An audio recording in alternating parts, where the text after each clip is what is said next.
Self-criticism can be both a motivator and a detractor, pushing us to strive for excellence, but also leading us down a path of undue pressure and negativity. You need to strike a balance between healthy self-evaluation and excessive self-criticism. This way, you can ensure that you nurture yourself while also holding yourself accountable. How do we know when we're being too hard on ourselves? This is one of those questions that requires introspection and honesty. Here are some of the signs that may indicate you're too hard on yourself. Constant self-criticism. If you find yourself frequently criticizing your actions, decisions, or appearance, you might be too hard on yourself. Negative self-talk can become a habitual response, diminishing your self-esteem and overall well-being. Perfectionism. Striving for excellence is commendable, but perfectionism can be incredibly damaging. If you're the type of person who sets impossibly high standards for yourself and feels like a failure when you don't meet them, this is a sign that you might be overly harsh. Difficulty accepting compliments. When you struggle to genuinely accept compliments, or you tend to downplay your achievements, it suggests that you might have a skewed perception of your own worth and your accomplishments. Excessive guilt. Feeling disproportionately guilty over minor mistakes or perceived failures indicates that you might be placing unrealistic expectations on yourself. Fear of failure. If the fear of making mistakes or failing just paralyzes you, preventing you from taking risks or pursuing new opportunities, again, you might be too hard on yourself. And finally, comparison with others. Constantly comparing yourself to others and feeling inadequate as a result is another sign.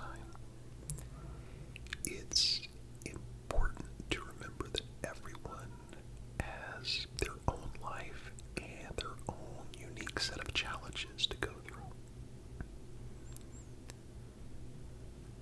On the flip side of that, there are situations where a bit of self-discipline and critical self-reflection are necessary. Self-compassion should not lead to complacency.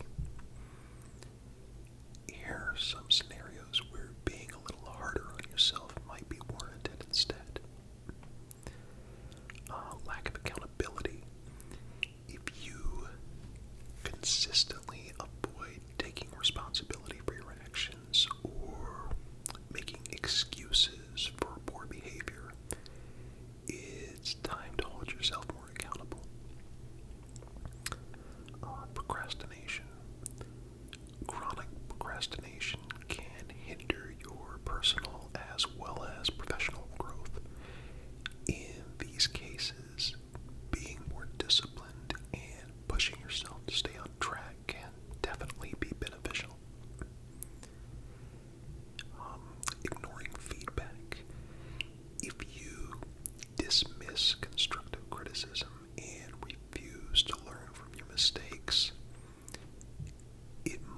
necessary to adopt a more self-critical stance to foster growth and improvement. And avoiding challenges. If you consistently avoid challenges and stay within your comfort zone, you might be missing out on opportunities for development. Pushing yourself to face challenges can lead to significant personal growth. Finding the right balance between self-compassion and self-discipline is important. Here are a few strategies to help you navigate this balance. Practice self-compassion. Treat yourself with the same kindness and understanding that you would offer to a friend. I've mentioned this in a few other videos. Recognize that everyone makes mistakes and that failure is a natural part of growth. When you catch yourself engaging in negative self-talk, just pause, take a step back, and reframe your thoughts in a more compassionate light. Set realistic goals. Establish achievable and realistic goals for yourself. Break larger tasks into smaller, manageable steps. Celebrate your progress no matter how small, and acknowledge your achievements. Embrace imperfection. Accept that perfection is unattainable. Focus on doing your best rather than striving for perfection. Recognize that mistakes and setbacks are opportunities for learning and growth. Regularly reflect on your actions and decisions. Identify the areas where you can improve, but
else's.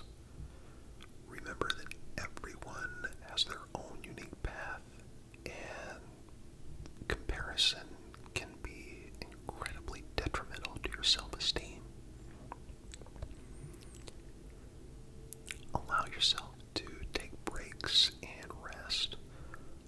Overworking yourself can lead to burnout and decreased productivity. Try to schedule regular breaks to recharge and rejuvenate. If self-criticism becomes overwhelming and begins somehow to affect your mental health, consider seeking help from a therapist or a counselor. They can provide tools and strategies to manage negative self-talk and develop a healthier overall self-image. Conversely, when you recognize that you need to be harder on yourself, consider some of the following. Set clear goals. Establish clear and specific goals for yourself. Break those down into actionable steps and set deadlines to keep yourself accountable. Track your progress. Monitor your progress regularly. Keep a journal or use a tracking app to record your achievements and your setbacks. Reflect on what worked and what didn't, and try to adjust your approach accordingly. Embrace challenges. Step out of your comfort zone and take on new challenges. Embrace the discomfort and uncertainty that comes with growth. Remember that challenges are opportunities for development. Hold yourself accountable. Take responsibility for your actions and decisions. Avoid making excuses and just be honest with yourself about areas where you can improve. You may not like it,